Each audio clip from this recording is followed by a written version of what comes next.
Round of 32-তে ব্রাজিলকে পেয়েই হুঙ্কার দিল জাপান। ম্যাচে জাপানকে হারানো সহজ হবে না ব্রাজিলের জন্য, কেননা পরিসংখ্যান যা বলছে তাতে যথেষ্ট ভয়ের কারণ রয়েছে সেলেসাওদের সামনে। আর বিশ্বমঞ্চে মিশন হেক্সা জয়ের পথে নকআউট রাউন্ডের শুরুতেই এমন চ্যালেঞ্জ চিন্তায় ফেলেছে কোচ কার্লো আনচেলত্তিকেও। কি সেই কারণ যাতে জাপানকে ঘিরে উৎকণ্ঠায় দিন পার করছে ব্রাজিলিয়ান শিবির? সে কথাই জানবো রিপোর্টে।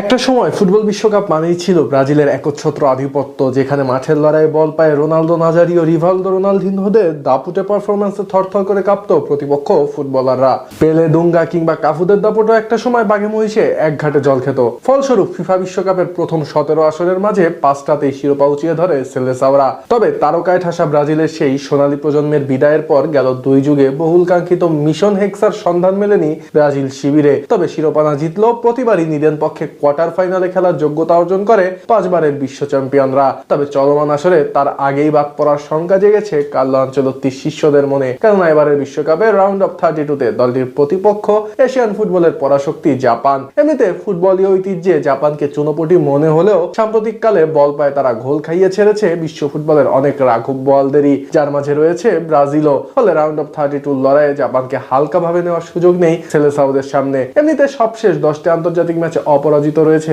জাপান, যেখানে সামুরাই বুলুদের কাছে পরাজিত হয়েছে ইংল্যান্ড ও ব্রাজিলের মতো দল। গত বছরের 14 অক্টোবর এক প্রীতি ম্যাচে যেখানে সেলেসাওদের বিপক্ষে 3-2 গোলে জয় পায় জাপানিজরা। আর চলতি বছর মার্চ এপ্রিলের উইন্ডোতে স্কটল্যান্ড ও ইংল্যান্ডের বিপক্ষে 1-0 গোলে জয় পায় এশিয়ান জায়ান্টরা। আর চলমান বিশ্বকাপে আয়াসে উয়েদা ও দাইচি কামাদাদের দাপুতে ফুটবলে জাপানের বিপক্ষে জয় বঞ্চিত থাকতে হয়েছে নেদারল্যান্ডসকে। উল্লেখ্য যে চলমান ফিফা বিশ্বকাপে সি গ্রুপে ব্রাজিলের প্রতিপক্ষ ছিল মরক্কো, হাইতি ও স্কটল্যান্ড, যেখানে নিজেদের প্রথম ম্যাচে সেলেসাওদের 1-1 গোলের ড্রতে রুখে দেয় আশরাফ হাকিমির মরক্কো। তবে দ্বিতীয় ম্যাচে দারুণ প্রত্যাবর্তনের গল্প লেখে কার্লো আনচেলত্তির শিষ্যরা, যেখানে ক্যারিবিয়ান দল হাইতিকে 3-0 গোলে হারায় 5 বারের বিশ্ব চ্যাম্পিয়নরা।